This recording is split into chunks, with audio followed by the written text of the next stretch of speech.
हमें जाना है फोटोसिंथेसिस पे और हमें अब फेजेस देखने हैं फोटोसिंथेसिस के। तो अब आप लोग हेडिंग कर लेना वहां में मैकेनिज्म ऑफ फोटोसिंथेसिस या stages of photosynthesis.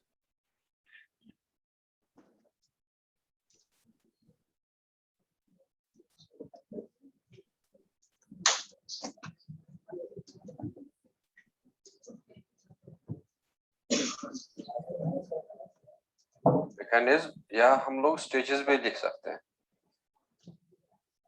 Stages of photosynthesis.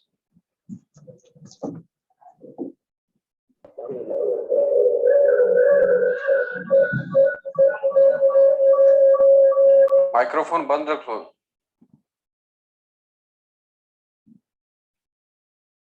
देखो बच्चों, अब अगर हम लोग देखेंगे फोटोसिंथेसिस जो है वो ना दो स्टेजेस में कंप्लीट होता है, और एक को हम लोग कहते हैं लाइट रिएक्शन और दूसरे को कहते हैं डार्क रिएक्शन। सो इसमें आप लोग देख लेना, photosynthesis is completed in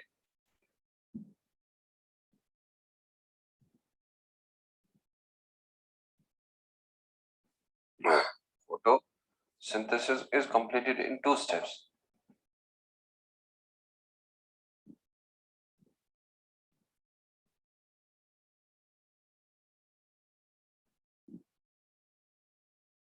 In two steps, that is, और एक जो है वो लिख लेना आप वहां पे लाइट रिएक्शन,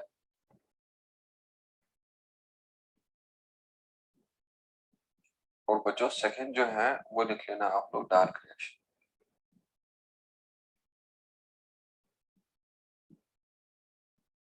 तो अब हम इसमें से पहला वाला हेडिंग करेंगे और वो लिखेंगे हम लाइट रिएक्शन।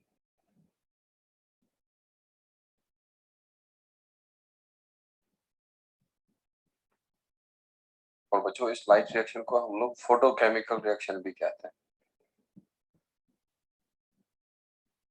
और या इसे हम लोग हिल रिएक्शन भी कहते हैं, फोटोकेमिकल और हिल reaction. And these are the different names of this light reaction.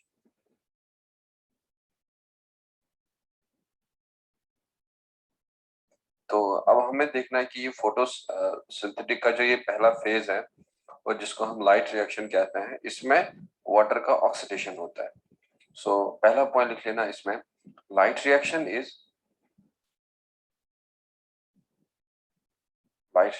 Is an oxidation reaction.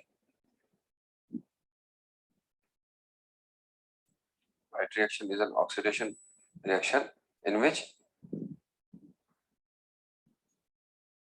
oxidation of water occurs.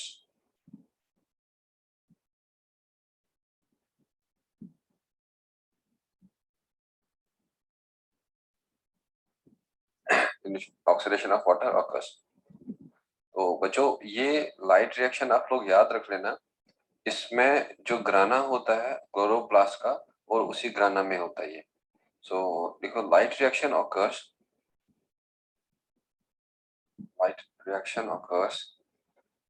at the grana of chloroplast.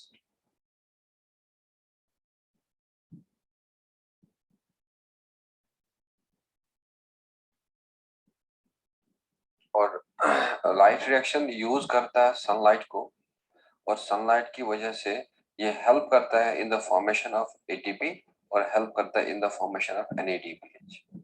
सो इसमें लिख लेना, it helps in formation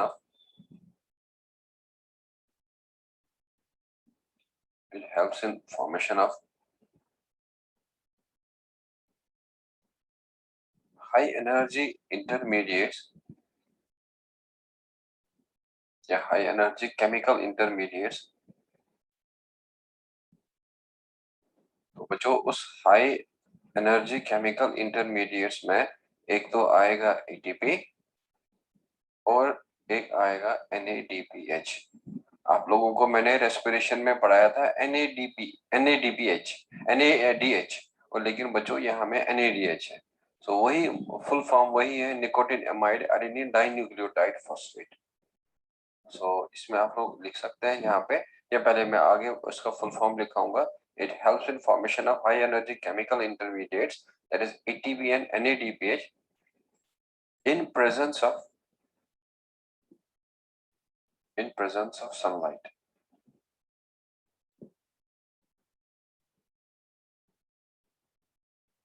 clear? तो अब sunlight आएगा और sunlight की वजह से ये हेल्प करेगा एटीपी बनाने में और NADPH बनाने में, और यही NADH और ATP यूज होगा इस रिएक्शन में जो मैंने आप लोगों को यहाँ पे डार्क रिएक्शन बताया। और डार्क रिएक्शन में ये ATP NADPH यूज होगा और यहाँ में बनेगा ग्लूकोज, यहाँ में बनेगा स्टार्च। तो दैट मीन्स यहाँ में लाइट यूज होता है, ATP बनता है और NADPH बनता है, और फिर यहाँ में वो NADH और ATP यूज होता है ग्लूकोज के बनाने में, और उस रिएक्शन को कहते हैं डार्क रिएक्शन। तो इसमें होता है ऑक्सीडेशन वाटर का इस वाले रिएक्शन में, और बच्चों इसमें होता है रिडक्शन ऑफ कार्बन डाइऑक्साइड, और जब कार्बन डाइऑक्साइड रिड्यूस होगा तो वहां पे वो ग्लूकोज में कन्वर्ट होता है। आप लोगों को बताया था मैंने क्लोरोप्लास्ट का अंदर में थाइलाकोइड मेम्ब्रेन जो है एक्युमुलेट होता है and they form a structure which is called as grana, और उसी क्लोरोप्लास्ट के ग्राना में ये लाइट रिएक्शन होगा, और आगे आपको और एग्जैक्ट लोकेशन पता चल जाएगा एग्जैक्टली कहाँ पे होता है। तो इस लाइट रिएक्शन में ना वाटर का ऑक्सीडेशन होता है, तो इसीलिए हम लोग मानते हैं कि जो ये लाइट रिएक्शन है एक ऑक्सीडेशन रिएक्शन। तो अब हमने देखना है कि जो लाइट रिएक्शन में जो है इसमें क्या क्या स्टेजेस या क्या क्या फेजेस इन्वॉल्व हो सकता है। सो इसमें आप लोग नेक्स्ट पॉइंट लिख लेना, इट इंक्लूड्स या it is completed, it is completed in following phases. और अब अगर आप लोग देखेंगे इसमें सबसे पहले इस लाइट रिएक्शन में यहाँ में होगा लाइट एब्जॉर्प्शन, लाइट का एब्जॉर्प्शन बड़ा जरूरी है। और बच्चों सेकेंड वाला जो है, जब लाइट एब्जॉर्ब होगा तो वाटर का ऑक्सीडेशन होता है, और वाटर के ऑक्सीडेशन को हम लोग कहते हैं हाइड्रोलाइसिस ऑफ वाटर या स्प्लिटिंग ऑफ वाटर।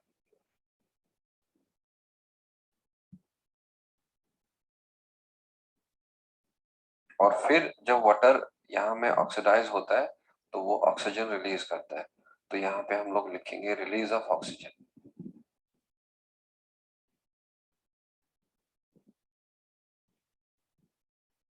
और जब ऑक्सीजन रिलीज होगा और वहां पे इंटरमीडिएट्स बनेंगे, ये ATP भी और NADPH भी बनेगा। तो डी लिख लेना, फॉर्मेशन ऑफ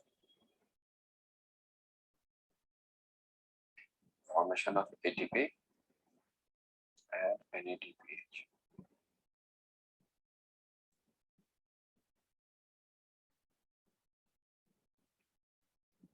तो अब आपको याद रखना है, सबसे पहले लाइट आएगा, वो एब्जॉर्ब हो जाएगा, फिर जाके लाइट के एब्जॉर्प्शन से आगे वाटर का स्प्लिटिंग होगा, और वो वाटर का स्प्लिटिंग के बाद ऑक्सीजन रिलीज होगा, और अब वाटर के स्प्लिट से इलेक्ट्रॉन निकलेंगे और वो इलेक्ट्रॉन आगे आगे बढ़ते रहेंगे इलेक्ट्रॉन कैरियर्स की वजह से, और वहां पे ATP बनेगा और फाइनली जो है NADPH बनेगा।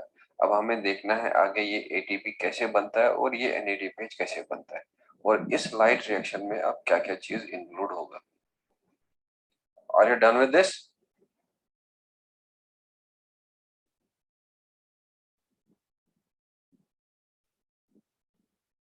बच्चों ये हो गया?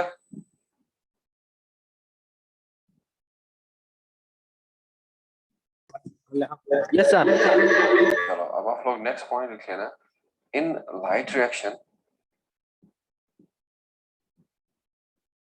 in light reaction, the the units of photopigments, yeah, the unit of photosynthetic pigments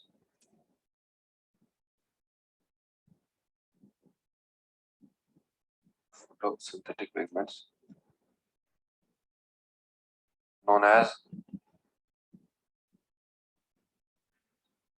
photosynthetic units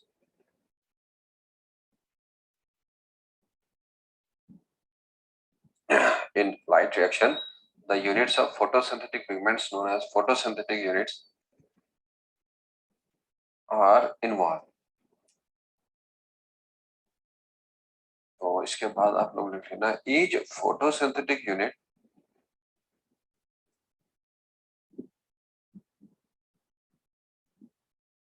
each photosynthetic unit is made up of each photosynthetic unit is made up of light harvesting complex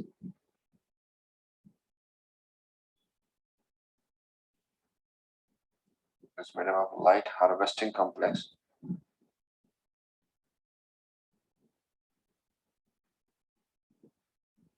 और बच्चों लिख लेना आप यहाँ में इस light harvesting complex को हम लोग LHC कहते हैं लाइट हार्वेस्टिंग कॉम्प्लेक्स एंड लिख लेना रिएक्शन सेंटर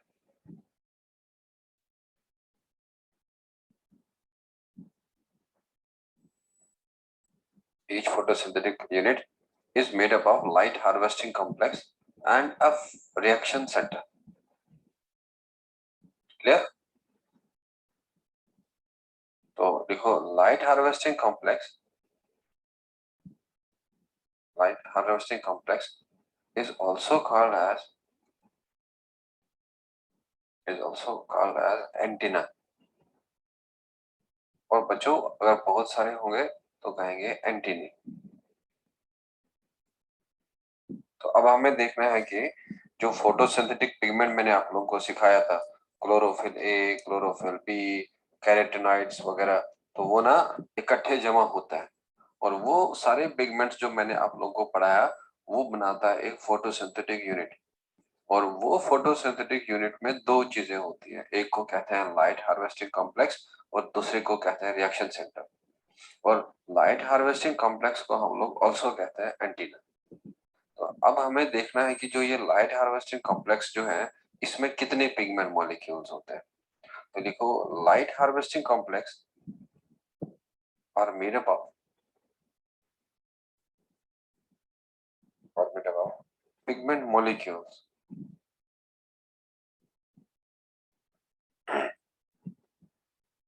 और made up of pigment molecules और बच्चों पिगमेंट मॉलिक्यूल अगर आपसे पूछा जाए कितना पिगमेंट मॉलिक्यूल होगा तो याद रख लेना 200 टू अप्रोक्सीमेटली 400 होते हैं light harvesting complex are made up of pigment molecules 250 to 400 that remains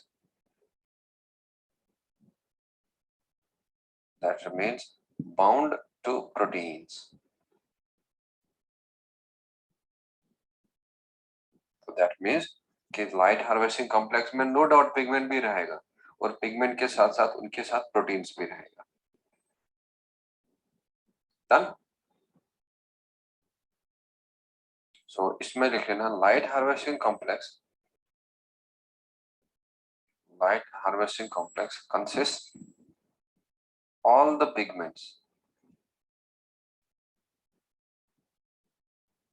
the pigments except chlorophyll A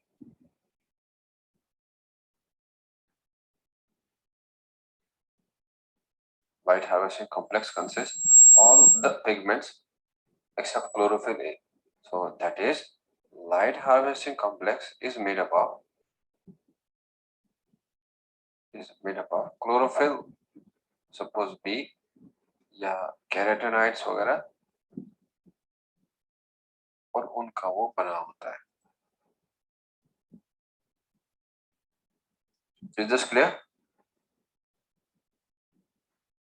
तो अब देखो आप लोगों ने यहाँ हमें फोटोसिंथेटिक यूनिट देखा था और फोटोसिंथेटिक यूनिट बना था LHC का और एंटीना रिएक्शन सेंटर का और बच्चों ये LHC में ऑल्सो हम लोग इसको एंटीना कहते हैं और इस LHC में पिगमेंट मॉलिक्यूल्स होता है 250 से लेके 400 तक और जो ऑल्सो अटैच रहता है प्रोटीन के साथ अब इस LHC जो है यहाँ में याद रख लेना इस LHC के साथ ऑल्सो होता है पिगमेंट मॉलिक्यूल्स और कौन से पिगमेंट मॉलिक्यूल क्लोरोफिल के बगैर और क्लोरोफिल जो होगा तो वहां पे बच्चों याद रख लेना अब लाइट अगर क्लोरोफिल को छोड़ देंगे हम तो उसके बगैर क्या बचा बाकी क्लोरोफिल जैसे क्लोरोफिल बी है या जैसे क्लोरोफिल कैरोटीनॉइड्स है वो सारे रहेंगे इसमें तो अब आप लोग या फोटोसिंथेटिक यूनिट में आपको मैं अब यहाँ पे समझा दूंगा कि फोटोसिंथेटिक यूनिट में जो है अब एक रिएक्शन सेंटर बचा। तो ये रिएक्शन सेंटर जो है ये बचा होता है क्लोरोफिल ए का, ये बना होता है क्लोरोफिल ए का। सो लिखो next point, the reaction centre,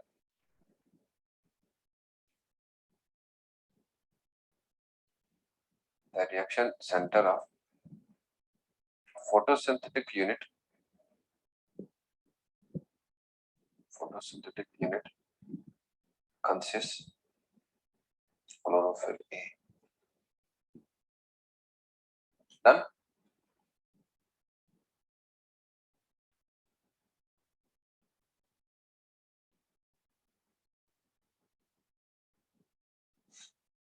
बच्चों अब फोटोसिंथेटिक यूनिट के कितने कंपोनेंट्स होते हैं?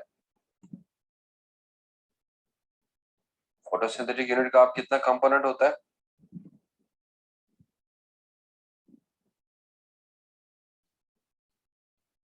अरे बच्चों फोटोसिंथेटिक यूनिट का कितना कंपोनेंट होगा? क्या बताया था? एक व्हाट? LHC। और यह LHC को हम लोग क्या कहेंगे ऑल्सो? एंटीना। और प्लस क्या बताया उसमें? रिएक्शन सेंटर होता है। और जो रिएक्शन सेंटर होगा वो होता है क्लोरोफिल ए, और LHC में होंगे बाकी पिगमेंट्स। और जैसे आप लोगों को मैंने बता दिया कि क्लोरोफिल बी हो सकता है और कैरोटीनॉइड्स हो सकता है, और वो सब मिलजुल के लाइट को हेल्प करेंगे ट्रैप करने में। Are you done with this? So इधर में आप लोग लिखिए ना, these photosynthetic units, these photosynthetic units helps in the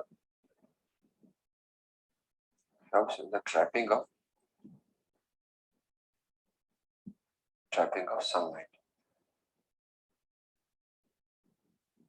तो अब इन्हीं फोटोसिंथेटिक यूनिट को यूज करा जाएगा। यहाँ पे फोटोसिंथेटिक यूनिट्स लिखने में,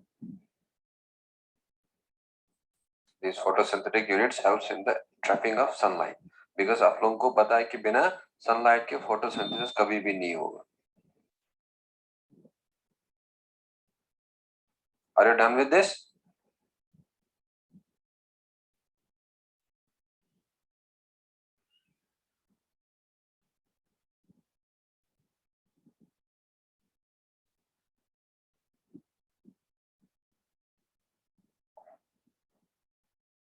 चलो अब आप लोग नेक्स्ट पॉइंट लिख लेना।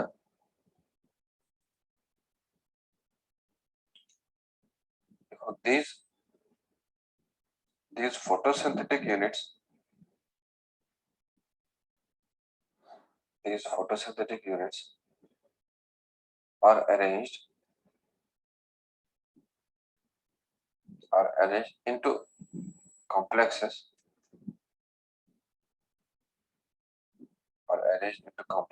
या systems that are known as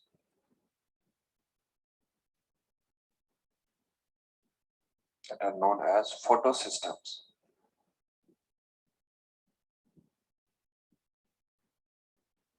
That are known as photosystems.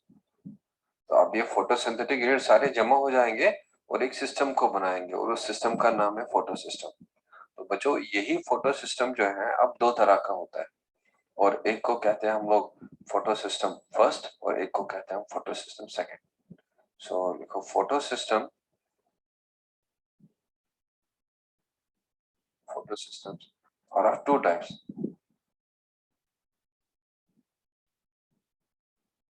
or that is photosystem first,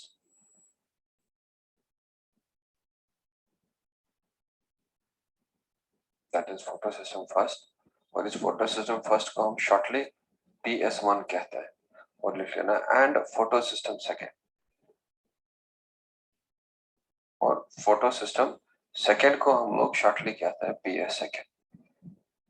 मैं रिपीट करता हूँ, पिगमेंट मॉलिक्यूल्स आएंगे, पिगमेंट मॉलिक्यूल्स बनाएंगे फोटोसिंथेटिक यूनिट्स, और फोटोसिंथेटिक यूनिट में लाइट हार्वेस्टिंग कॉम्प्लेक्स होता है, रिएक्शन सेंटर होता है, और फिर वो फोटोसिंथेटिक यूनिट अरेंज होंगे into systems, and those systems are called as photosystems. और ये फोटोसिस्टम जो है ये दो तरह के होते हैं, एक को कहते हैं फोटो सिस्टम फर्स्ट और एक को कहते हैं photo system second.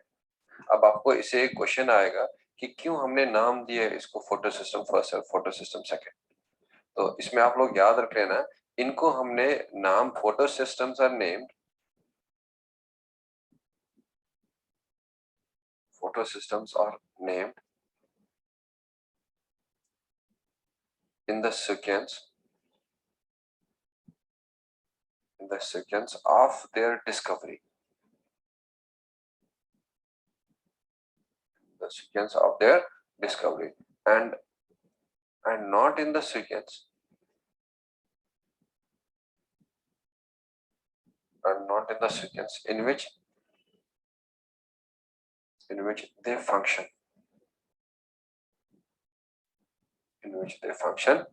during the light reaction of photosynthesis.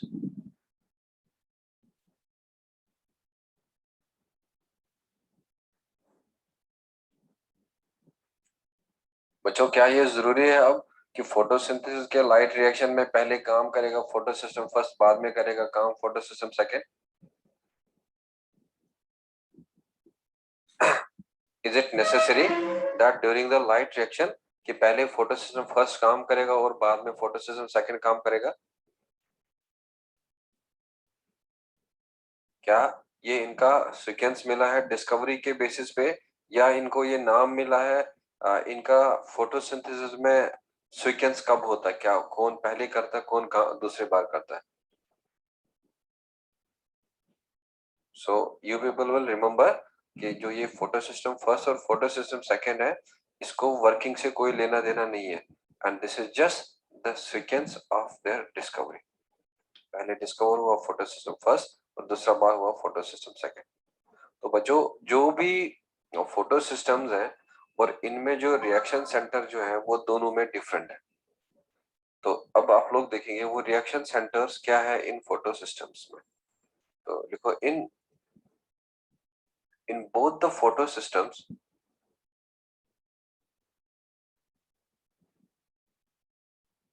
in both the photo systems, the reaction center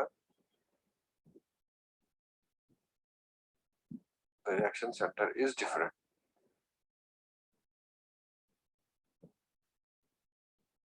In both the photo systems, the reaction center is different. तो अब हमें देखना है कि वो रिएक्शन सेंटर क्या डिफरेंट है, कैसे डिफरेंट है। तो देखो in pigment system first, in pigment system first, the reaction center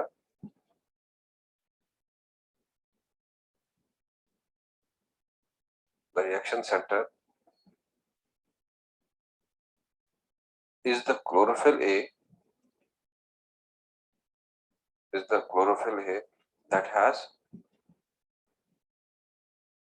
that has absorption peak,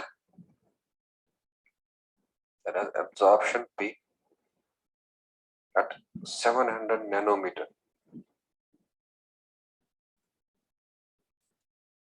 Absorption peak at 700 nanometer. In pigment system first, the reaction center is chlorophyll A that has absorption peak at 700 nanometer. Full stop कर लिखना 10. Thus this reaction center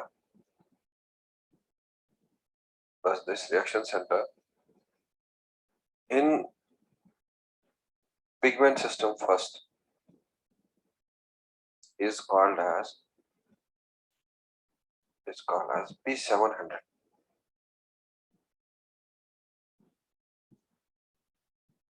तो बच्चों photosynthetic unit ने photo systems बनाया। Photo systems दो तरह के हैं, photo system first, photo system second. Photo system first में भी होगा LHC, फोटो सिस्टम फर्स्ट में भी होगा reaction centre.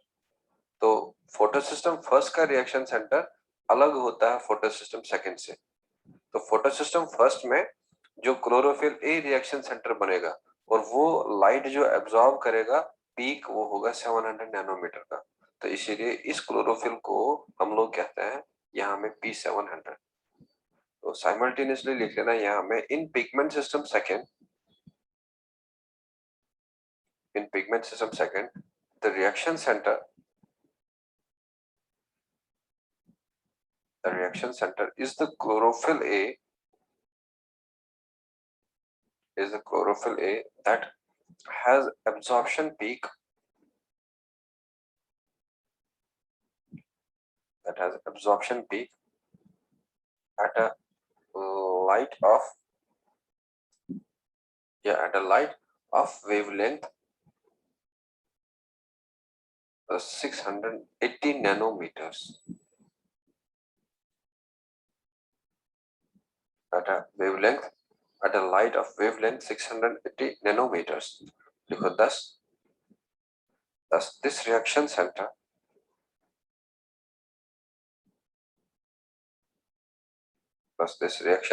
center in pigment system second is called as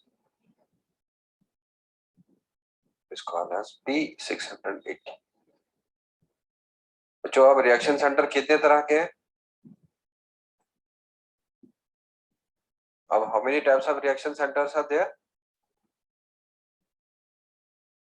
आप लोग को मेरी आवाज आ रही है या नहीं?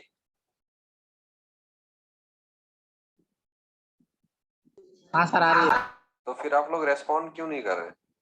जो बच्चा स्कूल में नहीं है वो रेस्पॉन्स दे सकता है कि अगर उसको समझ आ रहा है। अगर समझ नहीं आ रहा है तो आप लोग मुझे बोल सकते हैं, सर थोड़ा दोबारा बता दीजिए, हमें समझ नहीं आया। अब बताओ कितने तरह के पिगमेंट सिस्टम्स हैं जो लाइट रिएक्शन में इन्वॉल्व होते हैं? How many types of pigment systems are involved in light reaction?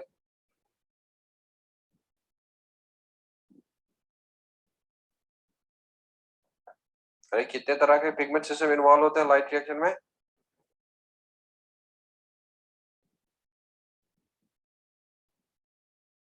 Two types, हाँ। एक को क्या कहते हैं? फोटो सिस्टम फर्स्ट, और एक को क्या कहते हैं? Photo system second. तो बच्चों अब इस फोटो सिस्टम फर्स्ट में जो रिएक्शन सेंटर होगा वो 700 नैनोमीटर वाला लाइट को एब्जॉर्ब करता है, ये वाला फोटो सिस्टम फर्स्ट का रिएक्शन सेंटर। और जो फोटो सिस्टम सेकंड का रिएक्शन सेंटर है वो एब्जॉर्प्शन पीक दिखाता है 680 नैनोमीटर का। तो इसीलिए इस पिगमेंट सिस्टम के रिएक्शन सेंटर को हम लोग कहते हैं P700, और इस फोटो सिस्टम सेकंड के रिएक्शन सेंटर को हम लोग कहते हैं P680। तो अब आप लोग याद रख लेना, P680 इज क्लोरोफिल ए और P700 is chlorophyll A, because chlorophyll A ही जो है वो रिएक्शन सेंटर बनाता है। सो आई होप ये आप लोगों को समझ आया होगा। मैं आप लोगों को इसको थोड़ा सा चार्ट के फॉर्म में बताते जाऊंगा।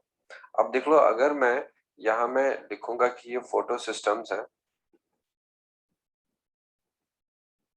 और यही फोटो सिस्टम मैंने आप लोगों को कहा था दो तरह का होता है, और एक आप लोगों को बताया था मैंने फोटो सिस्टम फर्स्ट होता है, और बच्चों एक बताया था मैंने आप लोगों को फोटो सिस्टम सेकंड होता है। तो अब इस फोटो सिस्टम फर्स्ट में भी अब क्लोरोफिल पिगमेंट्स होंगे, फोटोसिंथेटिक यूनिट होंगे, और वो फोटोसिंथेटिक यूनिट जो इसमें होगा, और they will comprise the one is light harvesting complex, और बच्चों उसमें भी होगा रिएक्शन सेंटर। जरा बता दो आप, फोटो सिस्टम फर्स्ट में कौन सा रिएक्शन सेंटर होगा? P700, और that means this is the reaction centre. या आप लोग ऊपर में भी लिखेंगे कि फोटो सिस्टम में फोटोसिंथेटिक यूनिट होंगे, फोटोसिंथेटिक यूनिट में लाइट हार्वेस्टिंग कॉम्प्लेक्स होगा और प्लस रिएक्शन सेंटर होगा, और वो रिएक्शन सेंटर जो इसका होगा and that will be P700। और साइमल्टेनियसली जो हम लोगों का ये पिगमेंट सिस्टम सेकंड है, इसमें भी आएगा लाइट हार्वेस्टिंग कॉम्प्लेक्स, और उस लाइट हार्वेस्टिंग कॉम्प्लेक्स को हम लोग कहेंगे लाइट हार्वेस्टिंग कॉम्प्लेक्स सेकंड, और बच्चों इसमें भी आएगा रिएक्शन सेंटर, और ये रिएक्शन सेंटर जो इसका होगा वो होगा P680। तो अब ये लाइट हार्वेस्टिंग कॉम्प्लेक्स में आप लोगों को बताया था मैं, प्रोटीन्स आता है और पिगमेंट्स आएगा। तो अब जो प्रोटीन्स इसमें आएगा तो वो हम लोग कहेंगे कि एक तो लाइट हार्वेस्टिंग पिगमेंट्स रहेगा इसके पास, और बच्चों दूसरा इसके पास रहेगा प्रोटीन्स। और साइमल्टेनियसली जो ये भी होगा, इसके पास भी आएगा एक लाइट हार्वेस्टिंग कॉम्प्लेक्स के साथ आएगा लाइट हार्वेस्टिंग प्रोटीन, और प्लस रहेगा इसके साथ लाइट हार्वेस्टिंग पिगमेंट्स, और प्लस रहेगा प्रोटीन्स। तो बाकी आप लोगों को पता है कि LHC जो है that is light harvesting complex, और बच्चों LHP जो है वो light harvesting pigments.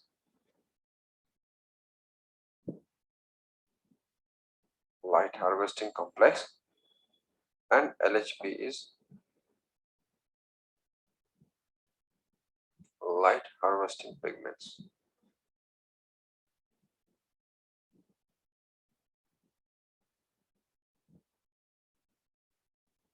And this is regarding the photosystem. अब photosystem याद रख लेना, दो तरह के होते हैं photosystem, एक photosystem first और एक photosystem second। तो photosystem first में भी होगा light harvesting complex और reaction center, और photosystem second में भी होगा light harvesting complex और reaction center। और इसका रिएक्शन सेंटर क्लोरोफिल ए होगा, और इसका रिएक्शन सेंटर भी क्लोरोफिल ए होगा। लेकिन इसका क्लोरोफिल ए को हम लोग कहते हैं P700, बिकॉज वो 700 नैनोमीटर वाला लाइट एब्जॉर्ब करता है, और इसका रिएक्शन सेंटर को कहता है 680, बिकॉज वो लाइट एब्जॉर्ब करता है 680 नैनोमीटर्स का। तो अब इस लाइट हार्वेस्टिंग कॉम्प्लेक्स में कहा था मैंने आप लोगों को कि light harvesting complex is also associated with proteins. अगर आप लोगों को यहाँ पे देखा होगा कि यहाँ पे मैंने आप लोगों को कहा था light harvesting complex are made up of pigment molecules 250 to 400 that remains bound to proteins. तो इसीलिए मैंने फिर बताया कि लाइट हार्वेस्टिंग कॉम्प्लेक्स में होगा लाइट हार्वेस्टिंग पिगमेंट्स, और लाइट वहां में प्रोटीन होगा, और इसमें भी होगा लाइट हार्वेस्टिंग पिगमेंट्स और इसमें प्रोटीन होगा। और यहाँ पे आप लोग फिगर लिख सकते हैं या चार्ट लिख सकते हैं कि it is the composition of photosystems.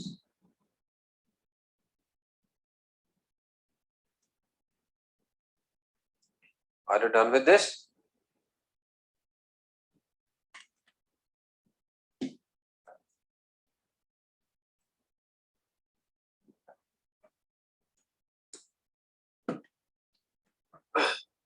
बच्चों अब इसमें आप लोग लिख लेना यहाँ में कि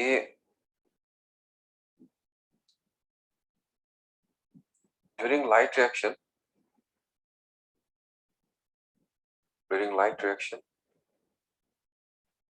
the pigment molecules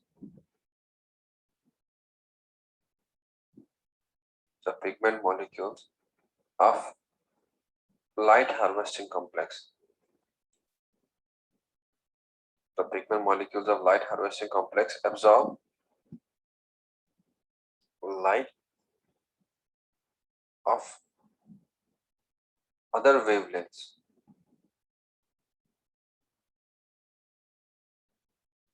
wavelengths besides 700 nanometer and 680 nanometer. During light reaction, the pigment molecules of light harvesting complex absorb light of other wavelengths besides, या excluding लिख लेना, besides मत लिख लेना,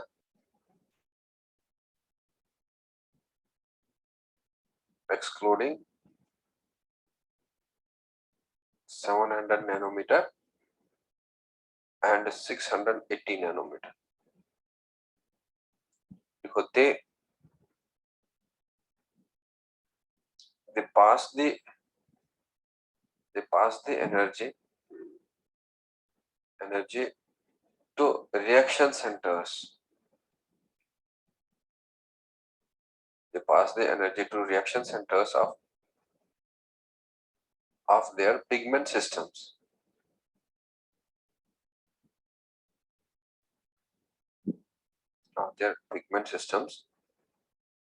So that to increase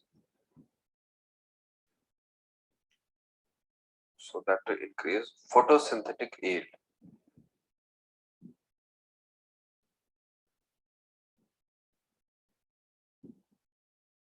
so that will increase photosynthetic yield.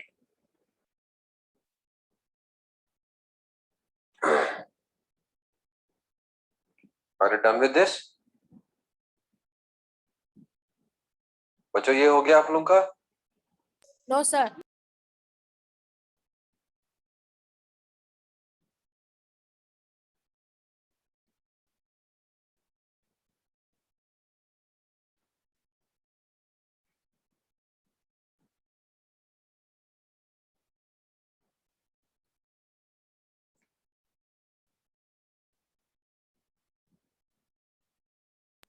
Done, sir.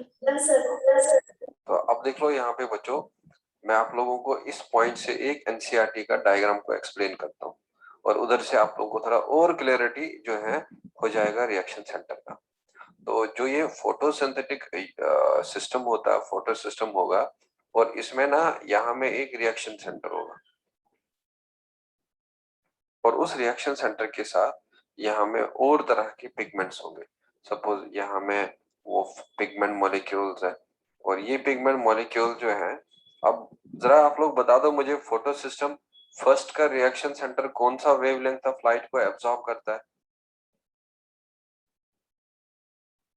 Photo system first का कौन सा reaction centre जो है एब्जॉर्ब करता है और कौन सा वेवलेंथ को एब्जॉर्ब करता है? हाँ बच्चों, अरे अभी बताया था ना मैंने, पिगमेंट सिस्टम फर्स्ट का रिएक्शन सेंटर कौन सा वेवलेंथ जो है लाइट का एब्जॉर्ब करता है?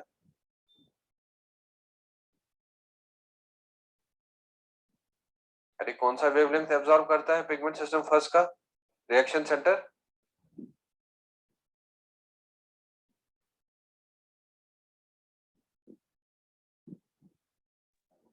700 nanometer. Very good, 700 nanometre. और पिगमेंट सिस्टम सेकंड का कौन सा वेवलेंथ एब्जॉर्ब करता है रिएक्शन सेंटर? 680 nanometer. 680। अब आपको पता है कि जो विजिबल लाइट है उसमें खाली यही दो वेवलेंथ नहीं होता है, 680 700, उसमें 400 से लेके 700 होता है। तो अब हम लोग यहाँ पे देखेंगे कि ये लाइट है और बच्चों या तो लाइट के आप ब्रैकेट में फोटोन भी लिख सकते हैं, बिकॉज लाइट की जो यूनिट है उनको फोटोन्स कहते हैं। तो अब ये लाइट आएगा इधर और ये लाइट जो है एब्जॉर्ब होगा। तो ये लाइट आया और ये लाइट जो है सपोज इस पिगमेंट ने एब्जॉर्ब किया। तो अब जब ये पिगमेंट एब्जॉर्ब करेगा लाइट को और ये इसकी वेवलेंथ को इंक्रीज करेगा और इसी लाइट को पास करेगा दूसरे पिगमेंट के पास, और ये दूसरा पिगमेंट जो है सपोज ये इसके पास पास करेगा और बच्चों ये पिगमेंट सपोज इसके पास पास करेगा और ये वेवलेंथ फिलहाल फाइनली आएगा इसके पास। और अब हम लोग मानेंगे इसको कि this is a reaction centre.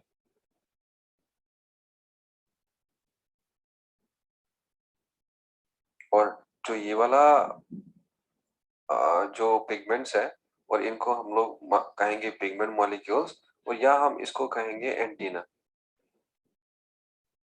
और यहाँ ब्रैकेट में एनसीईआरटी ने एंटीना नहीं लिखा है, एनसीईआरटी ने लिखा है पिगमेंट मॉलिक्यूल्स। और बच्चों यही एंटीना और ये पिगमेंट मॉलिक्यूल और दोनों ना आप लोगों को याद रखना है और बना देगा फोटोसिंथेटिक यूनिट।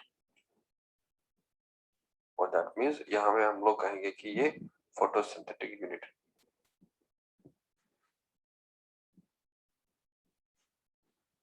अब देखो ये लाइट जो एब्जॉर्ब हुआ इन पिगमेंट मॉलिक्यूल ने और फाइनली इसको पास किया रिएक्शन सेंटर पे, तो अब रिएक्शन सेंटर का इलेक्ट्रॉन एक्साइट हो जाएगा और वो रिएक्शन सेंटर का इलेक्ट्रॉन जो है एक्साइट होगा वो कोई दूसरा एक्सेप्ट करेगा और वो जो इलेक्ट्रॉन एक्सेप्ट करेगा उसको कहेंगे प्राइमरी एक्सेप्टर।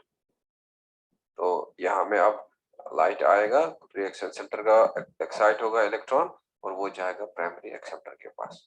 अब आपको आगे सीखना है कि प्राइमरी एक्सेप्टर जो है वो कौन सा होगा, तो वो हमें सीखना है आगे। तो प्राइमरी एक्सेप्टर मतलब यहाँ पे इलेक्ट्रॉन एक्सेप्टर होगा।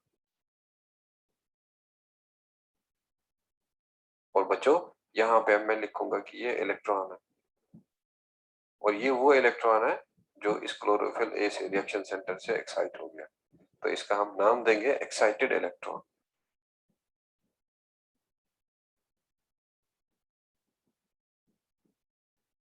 और ये आप लोगों को कहानी याद रखना है फोटो सिस्टम्स का। So light absorption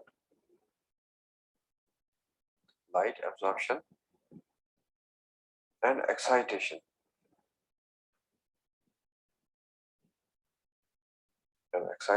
in photo system.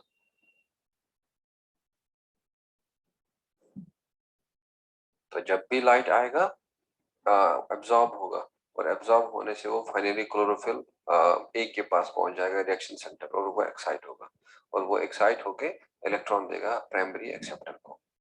और अब ये रिएक्शन सेंटर जो है, या तो ये 680 नैनोमीटर वाला लाइट एब्जॉर्ब करता है, या ये 700। लेकिन अब जो बाकी लाइट है वो एब्जॉर्ब करेगा एंटीना मॉलिक्यूल्स, और जब वो एब्जॉर्ब करेंगे लाइट को, और वो आगे आगे ट्रांसफर करा देंगे, और ताकि रिएक्शन सेंटर पे पहुंचे। अब रिएक्शन सेंटर खुद भी लाइट एब्जॉर्ब करता है, और प्लस ये एंटीना मॉलिक्यूल भी एब्जॉर्ब करके देते हैं, तो इसीलिए फोटोसिंथेटिक यील्ड जो है वो ज्यादा होगा। और आप लोगों ने लास्ट क्लास में भी देखा था एक्शन स्पेक्ट्रम जो है, क्या लास्ट क्लास में आप लोगों ने सीखा था एक्शन स्पेक्ट्रम का कर्व ज्यादा पीक पे था, या क्लोरोफिल ए का एब्जॉर्प्शन स्पेक्ट्रम ज्यादा पीक पे था? बच्चों, क्या एक्शन स्पेक्ट्रम फोटोसिंथेसिस का और absorption spectrum of chlorophyll A एक दूसरे के साथ ओवरलैप किया था 1 to 1? लास्ट क्लास में सिखाया था आप लोगों को, क्या ओवरलैप हुआ था वो फोटोसिंथेटिक एक्शन स्पेक्ट्रम और क्लोरोफिल का एब्जॉर्प्शन स्पेक्ट्रम? नहीं हुआ था ना? तो वहां मैंने आपको बताया था कि ये एक्शन स्पेक्ट्रम ऐसे रहता है, और फिर आप लोगों को बताया था जो क्लोरोफिल का ये होगा, और वो बताया था कि वो ऐसे रहेगा, और वो कम रहता है, और यहाँ पे फिर धीरे धीरे कम होगा, और यहाँ पे बढ़ जाता है। और कहा था कि ये कंप्लीटली ओवरलैप नहीं होगा, क्योंकि यहाँ में ये फोटोसिंथेटिक यील्ड इसीलिए ज्यादा है क्योंकि वहां में और भी पिगमेंट मॉलिक्यूल है, और जो लाइट को एब्जॉर्ब करके रिएक्शन सेंटर को दे देता है। तो this was regarding the photosystems and that are involved in the what we call as the light reaction. तो अब हमें देखना है कि लाइट रिएक्शन, अगर आपको याद होगा, बताया था मैंने इसमें कुछ फेजेस है। सबसे पहले बताया था एब्जॉर्प्शन ऑफ लाइट, दूसरा बताया था स्प्लिटिंग ऑफ वाटर, तीसरा बताया था रिलीज ऑफ ऑक्सीजन, और चौथा बताया था फॉर्मेशन ऑफ NADPH। तो अब हमें सीखना है कि ये वाला 3 स्टेप जो है ये कैसे होंगे। सो अब आप लोग नेक्स्ट पॉइंट लिखना उधर में।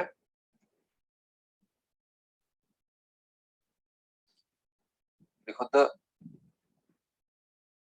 the light absorbed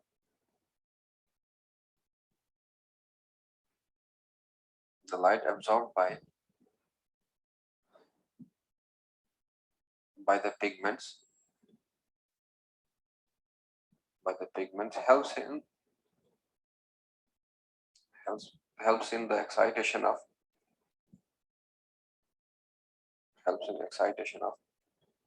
a reaction center, helps in excitation of reaction center. That is the electron, of reaction center. That is the electron from reaction center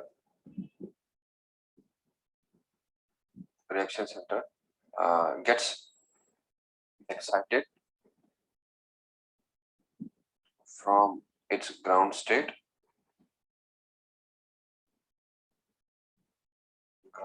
to excited state.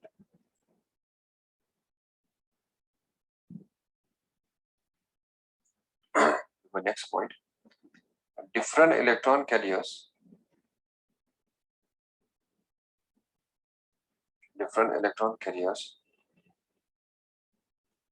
are involved. Different electron carriers are involved in light reaction.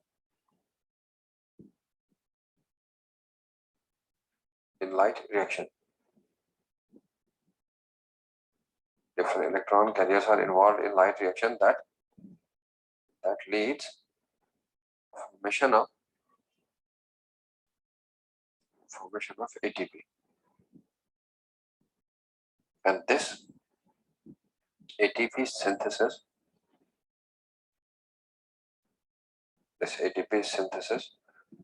is called as photophosphorylation.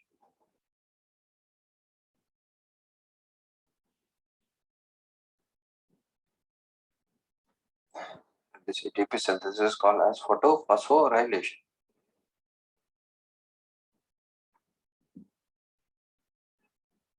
अब देख लो बच्चों, अब आप लोग एक सब heading कर लेना और हेडिंग कर वहां पे लिख लेना photophosphorylation.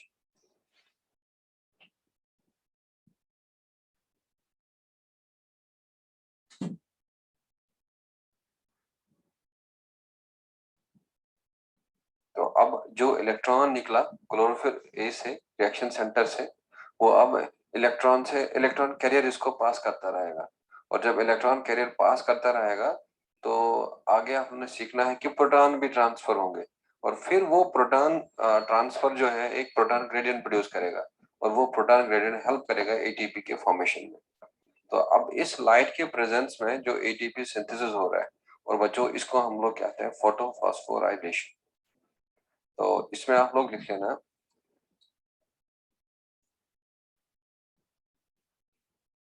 the synthesis of ATP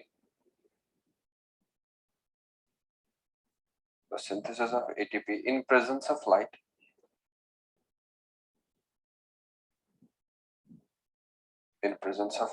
is called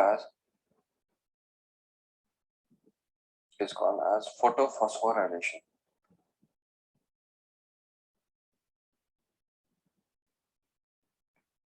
Is called as photophosphorylation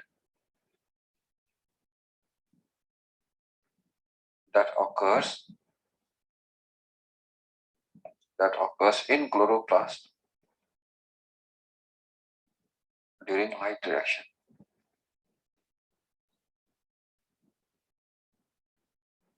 The synthesis of ATP in presence of light is called as photophosphorylation, and that occurs in chloroplast during light reaction.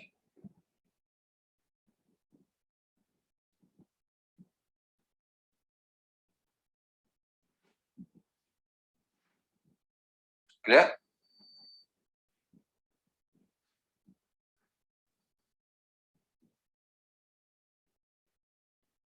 तो इसमें लिख लेना the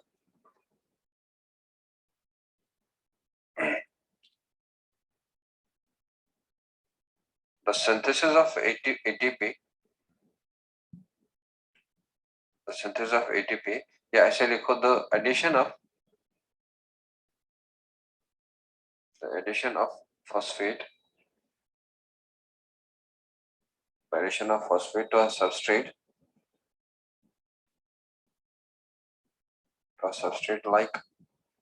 like ADP is called as phosphorylation.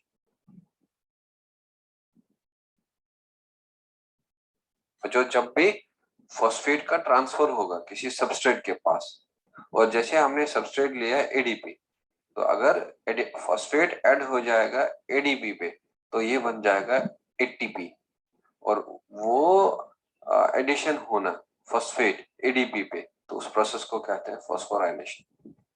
तो अब ये phosphorylation जो है अगर हम देखें इन टोटल 3 तरह का होता है. एक बताया था मैंने सबस्ट्रेट लेवल फॉस्फोराइलेशन, एक आप लोगों को सिखाया था ऑक्सीडेटिव फॉस्फोराइलेशन, और एक आप लोगों को सिखाया अभी फोटोफॉस्फोराइलेशन, और जो लाइट के प्रेजेंस में होगा. Are you done with this बच्चों? ये हो गया आप लोग का?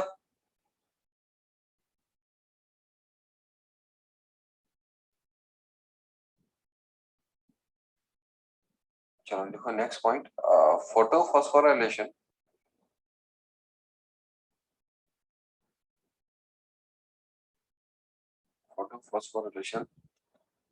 या ऐसे लिखो फॉस्फोराइलेशन लिख लेना. Phosphorylation is of 2 types. Phosphorylation या दो तरह का मेनली होता है, बट टोटल में तीन तरह का होता है. Phosphorylation is of three types.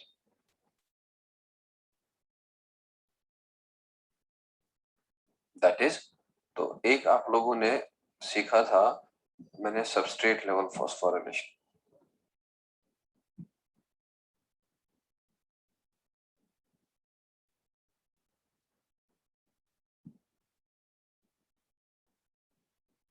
और अगर आप लोगों को याद होगा, बताया था मैंने आप लोगों को, ग्लाइकोलाइसिस में भी हुआ था, और आप लोगों को मैंने सिखाया था क्रेब्स साइकिल में भी हुआ था ये. और जैसे यहाँ पे लिख सकते हैं आप, दूसरा आप लोगों को सिखाया था ऑक्सीडेटिव फॉस्फोराइलेशन. और बच्चों ये ऑक्सीडेटिव फॉस्फोराइलेशन आप लोगों को रेस्पिरेशन में सिखाया था, ये माइटोकॉन्ड्रिया के अंदर हुआ था. और अब तीसरा जो है लिख लेना आप यहाँ में, फोटोफॉस्फोराइलेशन.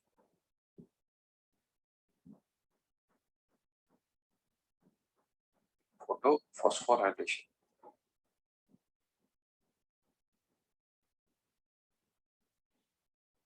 और ये फोटोफॉस्फोराइलेशन जो है ये होता है क्लोरोप्लास्ट.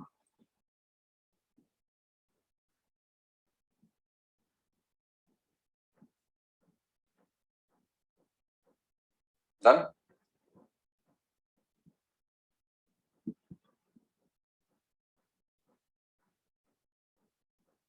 तो इसीलिए आप लोग याद रख लेना, जो ये फॉस्फोराइलेशन होता है ये ज्यादातर होता है माइटोकॉन्ड्रिया में और क्लोरोप्लास्ट में होता है. सो इसमें लिख लेना 10. Phosphorylation usually occurs in mitochondria and chloroplast.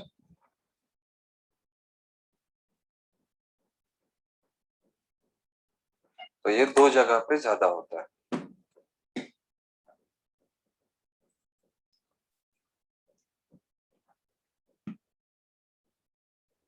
So next point लिख लेना, photophosphorylation is of two types. ये photophosphorylation is discovered by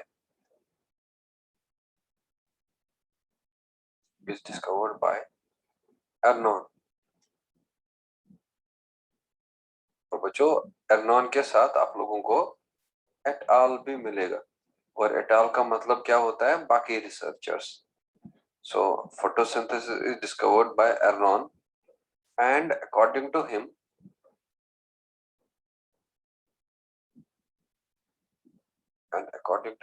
it is of two types.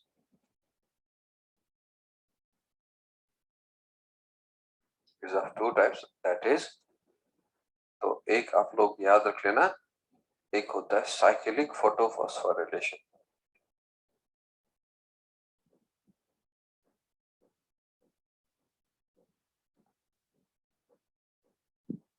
Cyclic photophosphorylation, और एक होता है नॉन साइक्लिक फोटोफॉस्फोराइलेशन.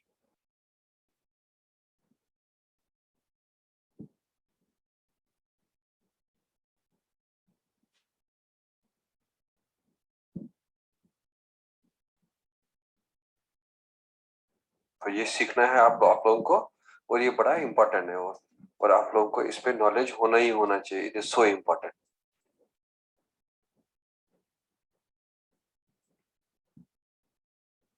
और यहाँ पे आप लोग लिख सकते हैं साइड में, एट ऑल का मतलब होता है अदर रिसर्चर्स.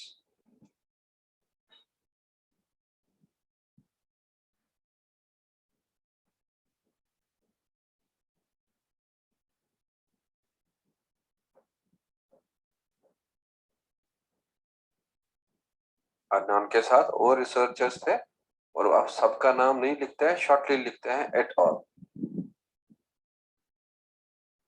अब दो तरह का फोटोफॉस्फोराइलेशन होता है, एक को कहते हैं साइक्लिक और एक को कहते हैं नॉन साइक्लिक फोटोफॉस्फोराइलेशन. अब देख लो आप इधर, मैं थोड़ा सा आप लोगों को रिवाइंड, आप लोग रिएक्शन ही नहीं दे रहे, रिस्पॉन्स ही नहीं दे रहे. So I am feeling lot of difficulty क्योंकि आप लोग मतलब कोई रेस्पॉन्ड ही नहीं कर रहे, कहने से भी नहीं कर रहे। सो ये थोड़ा सा मेरे लिए टफ हो रहा है। तो अब यहाँ पे देख लो, मैंने आप लोगों को कहा था फोटोसिंथेसिस का 2 स्टेजेस है, एक को कहते हैं लाइट रिएक्शन, एक को कहते हैं डार्क रिएक्शन। और लाइट रिएक्शन में आप लोगों को कहा मैंने कि लाइट ट्रैप होता है और लाइट ट्रैप होके एटीपी और एनएडीपीएच बनता है, और फिर वो एटीपी और एनएडीपीएच जो बनेगा वो यहाँ यूज होता है और ग्लूकोज बनाने के लिए। तो इसीलिए यहाँ पे जो प्रोड्यूस होगा वो इधर यूज होगा, और ताकि कार्बोहाइड्रेट बन पाए फोटोसिंथेसिस में।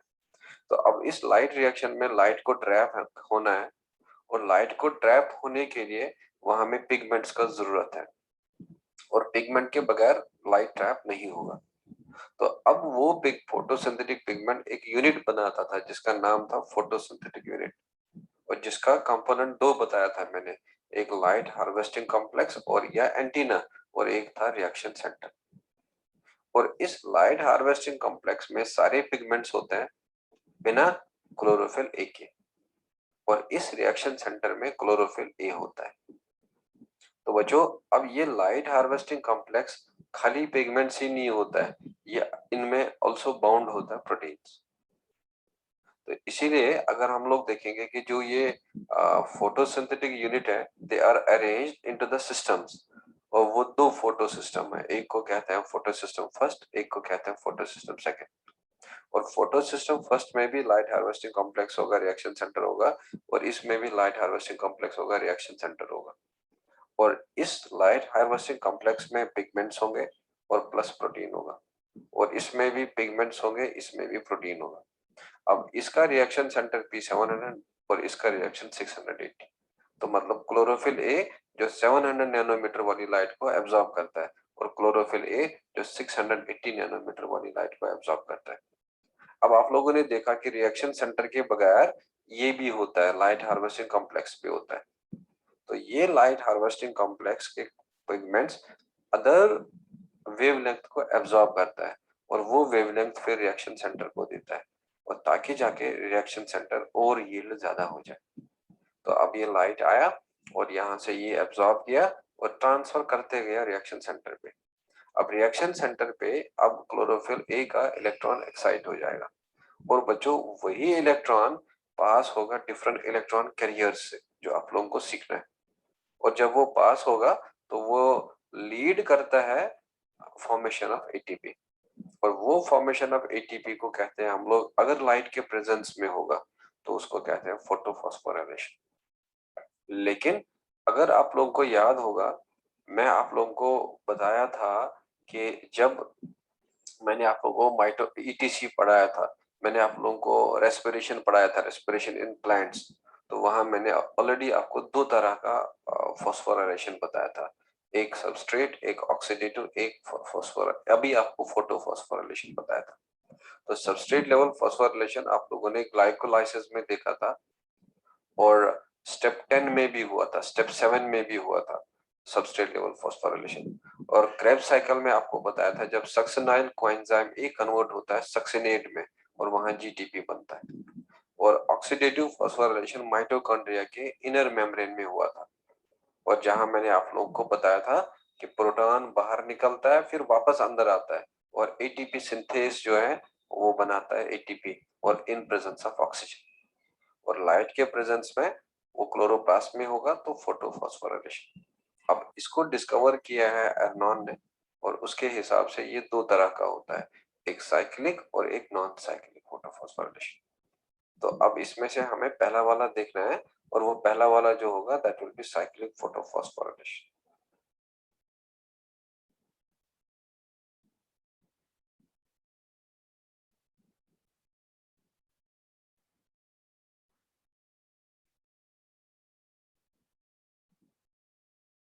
अरे आप लोग को समझ आ रहा है या नहीं?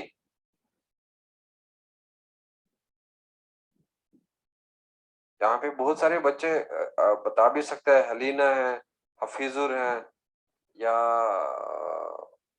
मसूद है, रहीमा है, सलमान है, अबू जफर है। आप लोगों को समझ आ रहा है या नहीं आ रहा है?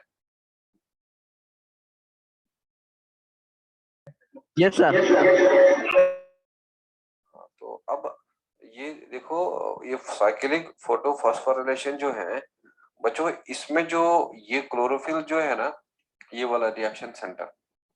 अब देखो, पहले मैं आपको शॉर्टकट में डिफरेंस बताते जाऊंगा। अगर ये इलेक्ट्रॉन रिएक्शन सेंटर से एक्साइट हुआ और यहाँ में किसी प्राइमरी एक्सेप्टर ने एक्सेप्टर किया, और अगर वो वापस देगा इलेक्ट्रॉन इसी को, अगर ये इलेक्ट्रॉन यहाँ से निकला और इसी को वापस मिला, तो उसको कहते हैं साइक्लिक फोटोफॉस्फोराइलेशन, और प्लस एटीपी बनता जाएगा। अब अगर ये इलेक्ट्रॉन जो है एक्साइट हुआ और बच्चों इसने इलेक्ट्रॉन इसको वापस नहीं दिया, और इसने इलेक्ट्रॉन दे दिया सपोज NADP पॉजिटिव को, और वो NADP पॉजिटिव NADPH बनता है, तो दैट मीन्स ये वाला प्रोसेस जो है ये नॉन साइक्लिक फोटोफॉस्फोरिलेशन हो गया। तो साइक्लिक में इसी का इलेक्ट्रॉन वापस इसी को मिलता है, लेकिन नॉन साइक्लिक में इसका इलेक्ट्रॉन इसको वापस नहीं मिलता है, वो दूसरे को मिलता है, और वो NADP पॉजिटिव को मिलता है। और इसीलिए जब वापस रिटर्न होगा तो साइक्लिक, और अगर वापस रिटर्न नहीं होगा तो नॉन साइक्लिक फोटोफॉस्फोराइलेशन होगा। तो अब आप लोग इसमें लिख लेना, साइक्लिक फोटोफॉस्फोराइलेशन में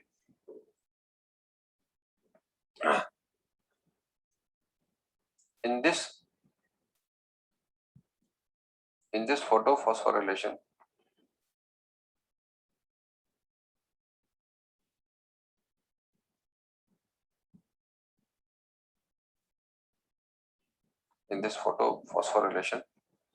the electron transport,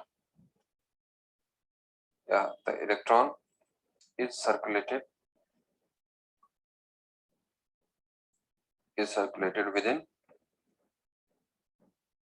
within the photosystem first.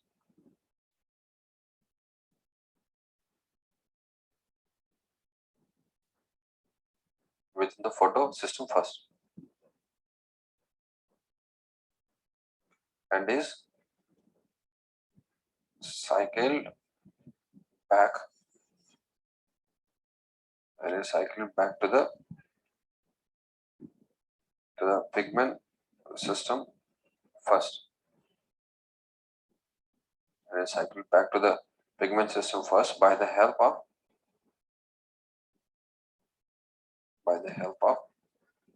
electron transport chain.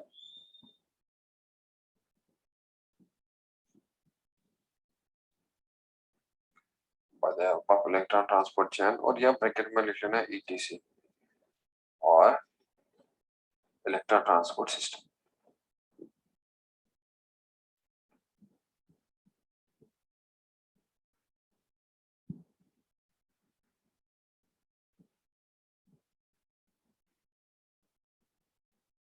Done.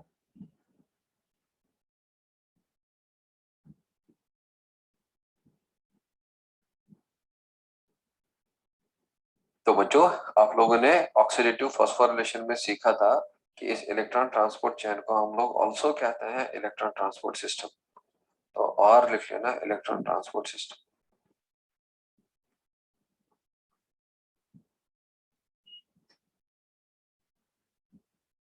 और इलेक्ट्रॉन ट्रांसपोर्ट सिस्टम को आपने लिख लेना ETS। चलो,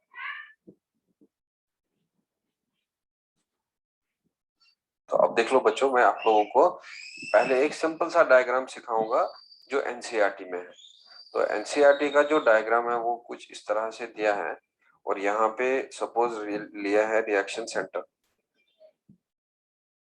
जरा अगर मैंने अब फोटो सिस्टम की बात करी, फोटो सिस्टम 1 की, तो क्या होगा रिएक्शन सेंटर का नाम?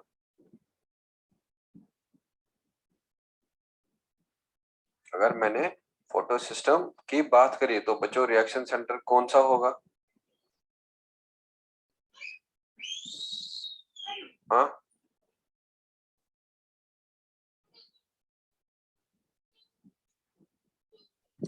LIC है ना? अगर मैंने फोटो सिस्टम फर्स्ट की बात करी तो रिएक्शन सेंटर का नाम क्या होगा? अरे फोटो सिस्टम फर्स्ट में रिएक्शन सेंटर कौन सा होता है? P700 या P680?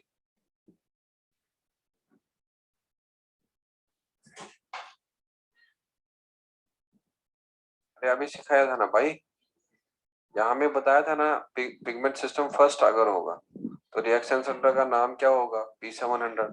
और अगर पिगमेंट सिस्टम सेकंड होगा, रिएक्शन सेंटर का नाम क्या होगा? 680। और यहाँ मैंने अभी क्या पढ़ाया था आप लोगों को कि जो in this photophosphorylation the electron is circulated within pigment system first and is cycled back to the pigment system by the help of electron transport। तो यहाँ इसका मतलब ये क्लोरोफिल जो है A होगा और वो क्लोरोफिल A जो होगा वो होगा P700।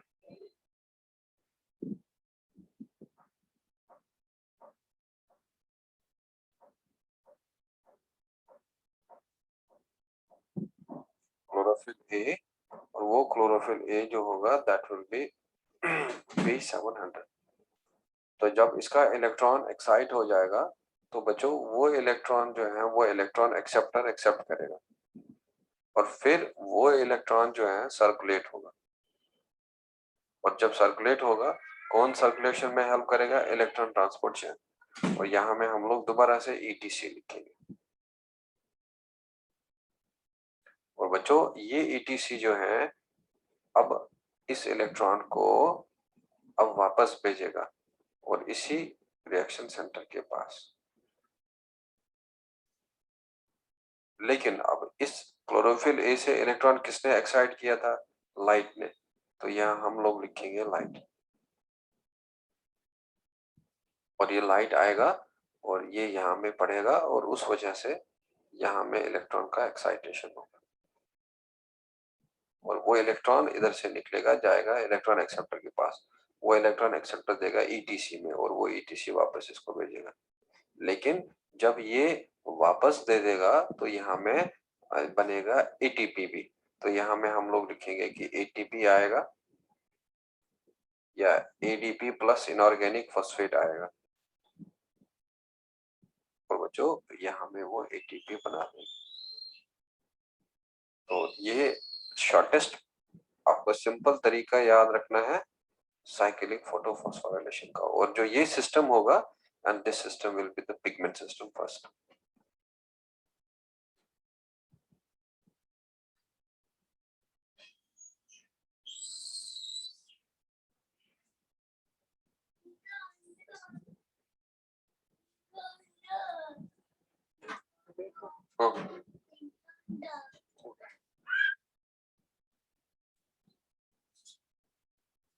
And this is here cyclic photophosphorylation.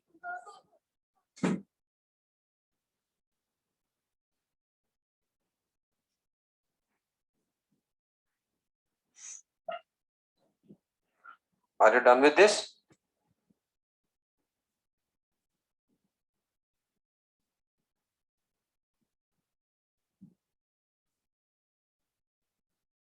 बच्चों ये हो गया?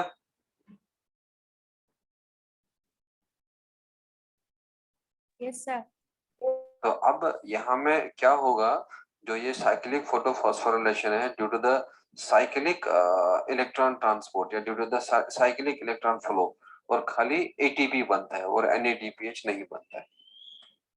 तो लिखो इसमें next point, cyclic photophosphorylation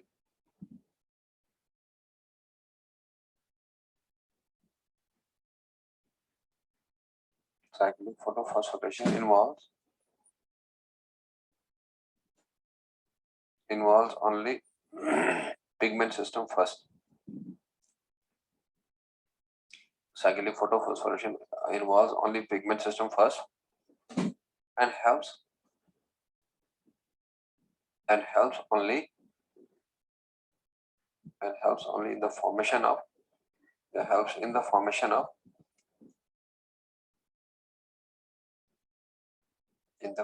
of only ATP, but not NADP.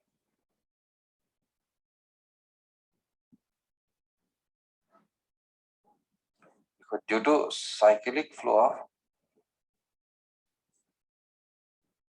due to cyclic flow of electrons,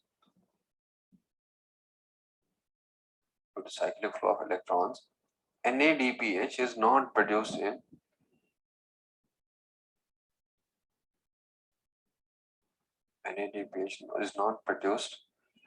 in cyclic photophosphorylation.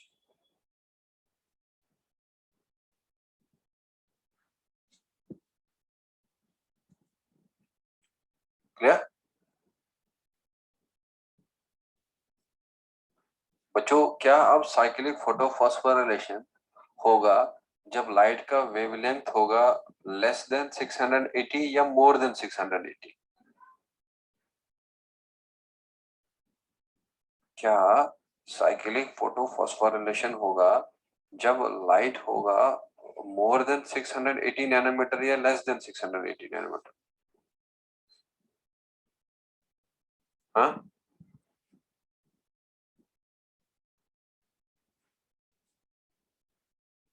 अरे कौन सा रिएक्शन सेंटर है इसमें भाई?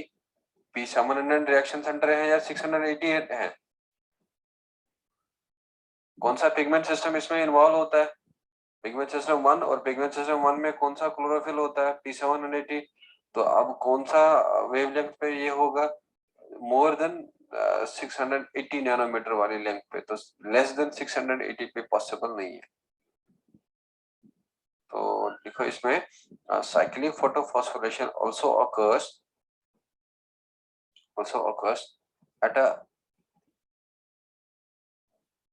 a light having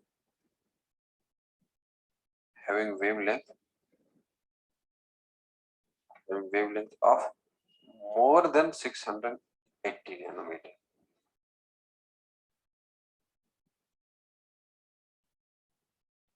More than 680 nanometer. That helps in the available excitation. That helps in the excitation of electron. तो 680 पे या 680 से नीचे कभी भी साइक्लिक फोटोफॉस्फोरिलेशन नहीं होगा, और ये होगा उससे ज्यादा, बिकॉज इसका रिएक्शन सेंटर जो है वो 700 है. और cyclic photophotovoltaic also occurs at a light having wavelength of more than 680 as it involves P700. तो नेक्स्ट पॉइंट लिख लेना आप इसमें, cyclic photophosphorylation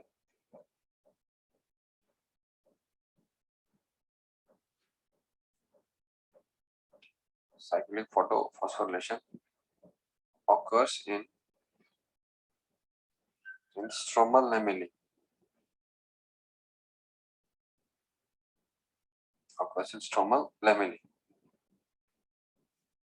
So as pigment system second and Na या ferredoxin as ferredoxin NADPH reductase enzyme का नाम है. मैं यहाँ पे लिख के रख लूंगा full form, ferredoxin NADPH reductase.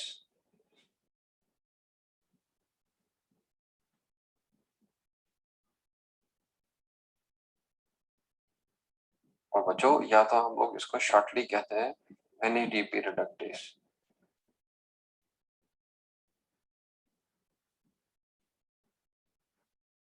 Cyclic photophosphorylation occurs in stromal lamellae as pigment system second and FNR. और FNR का मतलब है फेरिडॉक्सिन NADP पॉजिटिव रिडक्टेस या NADP reductase are absent in stromal lamellae. और इधर में लिख लेना FNR helps in formation of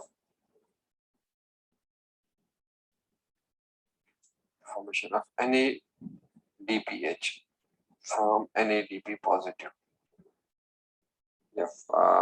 And FNR helps in the formation of NADPH by the reduction of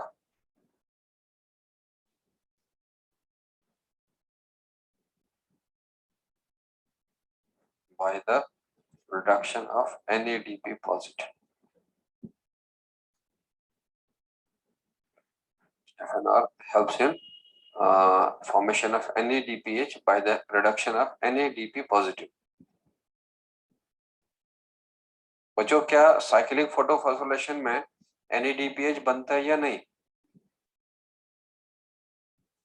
क्या साइक्लिक फोटोफॉस्फोरेशन में NADPH बनता है या नहीं?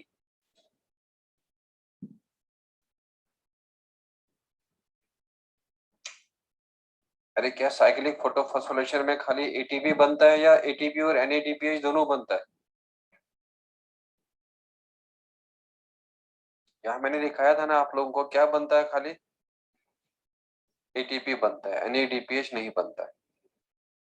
तो अब इस NADPH बनने के लिए एक एंजाइम का जरूरत होता है और उस एंजाइम का नाम है फेरोडॉक्सिन NADPH रिडक्टेस। और पिगमेंट सिस्टम सेकंड का भी जरूरत होता है NADPH के बनाने में। तो लेकिन वो स्ट्रोमा लैमेली में नहीं होता है। आप लोगों को जब मैंने क्लोरोप्लास्ट पढ़ाया था तो क्लोरोप्लास्ट में मैंने आप लोगों को बताया था कि उसमें डबल एनवेलप मेम्ब्रेन है और थाइलेकोइड मेम्ब्रेन ग्राना बनाता है। थाइलेकोइड मेम्ब्रेन ग्राना बनाता है और उन ग्राना को कहा था कनेक्ट करता है मेम्ब्रेनस सैक और उसको कहते थे स्ट्रोमल लैमेली। तो अब ये स्ट्रोमल लैमेली में पिगमेंट सिस्टम फर्स्ट होता है। तो बच्चों, इसीलिए पिगमेंट सिस्टम फर्स्ट होने की वजह से यहाँ में होगा साइक्लिक फोटोफॉस्फोरिलेशन। और जो ये ग्राना का थाइलेकोइड है और इसमें प्रेजेंट होता है फर्स्ट भी सेकंड भी, और जब दोनों प्रेजेंट होगा तो वो इन्वॉल्व होता है नॉन साइक्लिक, जो मैं आपको आगे नॉन साइक्लिक में समझा देता हूँ। तो अब याद रख लेना कि NADP पॉजिटिव में यहाँ पे आपको रिएक्शन लिखाऊंगा। अगर सपोज मैं यहाँ पे कहूंगा NADP पॉजिटिव है और इसको 2 इलेक्ट्रॉन चाहिए और बच्चों इसको 2 प्रोटॉन चाहिए, और यहाँ में एक एंजाइम आएगा और जिस एंजाइम का नाम है FNR, फेरिडॉक्सिन NADP रिडक्टेस, और ये इसको कन्वर्ट करेगा NADPH में और प्लस हमें यहाँ पे H पॉजिटिव मिलेगा। दैट मींस इस NADP ने 2 इलेक्ट्रॉन किया एक्सेप्ट और पॉजिटिव चार्ज खत्म होगा, फिर एक नेगेटिव चार्ज देगा, उस नेगेटिव चार्ज की वजह से एक प्रोटॉन आएगा और ये जो एंजाइम होगा, and this enzyme will be the FNR and that helps in the reduction of, और इस इलेक्ट्रॉन के एक्सेप्ट होने को, तो जहां में पॉजिटिव चार्ज खत्म हो जाता है तो इसको हम लोग कहते हैं रिडक्शन। और ये रिडक्शन पॉसिबल है नॉन साइक्लिक में, ये पॉसिबल साइक्लिक में नहीं है, और इसीलिए साइक्लिक में खाली बनता है ATP और NADPH नहीं बनता है। ये समझ आ गया आप लोगों को?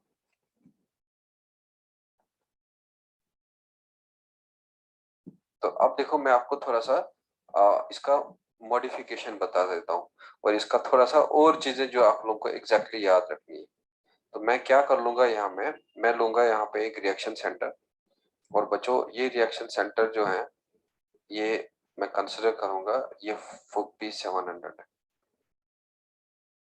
तो अब इस P700 में अब लाइट पड़ेगा और इसका इलेक्ट्रॉन जो है एक्साइट हो जाएगा, और जब इसका इलेक्ट्रॉन एक्साइट हो जाएगा तो हम लोग क्या करते हैं, लिखते हैं P700 और उसके ऊपर स्टार डालते हैं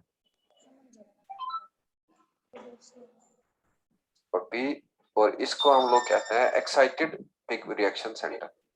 और ये एक्साइटेड रिएक्शन सेंटर जो है अपना इलेक्ट्रॉन ट्रांसफर करेगा और एक इलेक्ट्रॉन कैरियर को, और उस इलेक्ट्रॉन को कैरियर को हम लोग कहते हैं A0।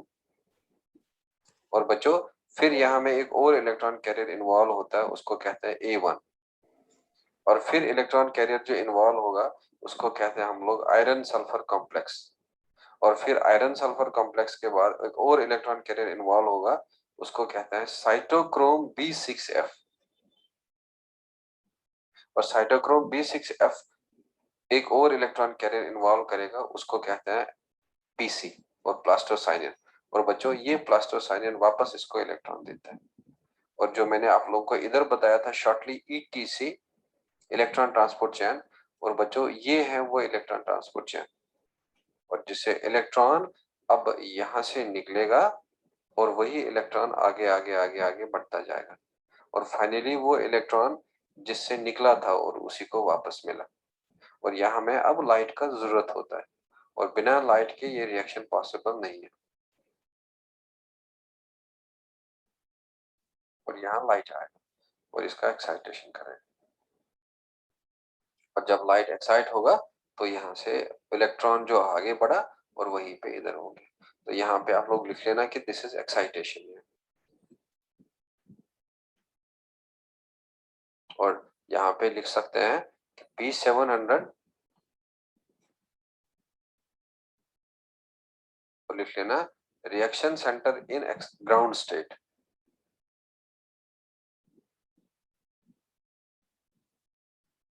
Reaction centre in ground state. और बच्चों जब भी P700 पे ऊपर पे स्टार आएगा, एस्ट्रिक का मार्क आएगा, और वो याद रख लेना वो होगा reaction centre in excited state.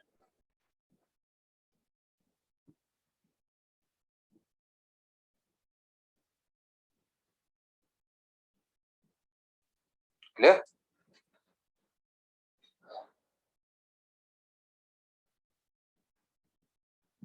और A0 जो है यहाँ पे लिख लेना it is modified chlorophyll.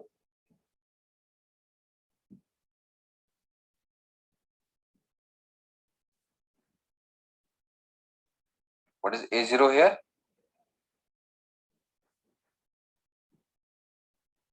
Modified chlorophyll. And A1 जो है इधर ये लिख लेना इट इज फाइलाकोइनोन।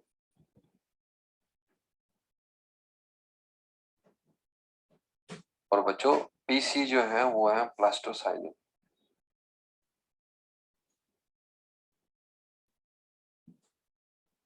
और ये याद रख लेना इन इलेक्ट्रॉन कैरियर्स का नाम।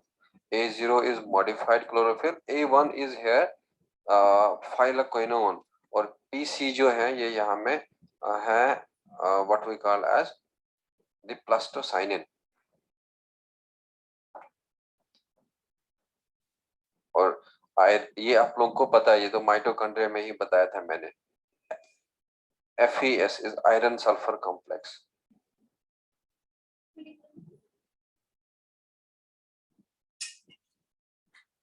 ये तो मैंने आप लोगों को रेस्पिरेशन में भी पढ़ाया था। And now these are the electron carriers.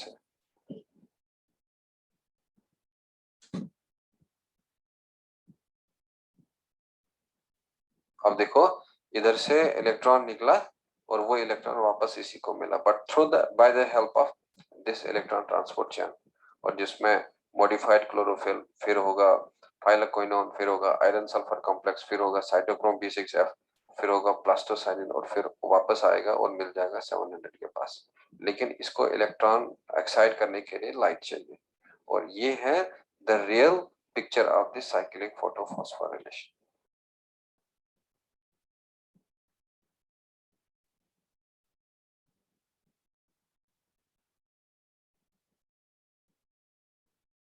चलो अब मैं आप लोग को नेक्स्ट क्लास में बता दूंगा कि क्या होता है नॉन साइक्लिक फोटोफॉस्फोरिलेशन।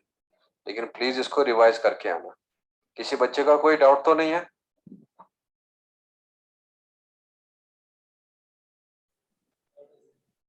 चलो, should I and the meeting?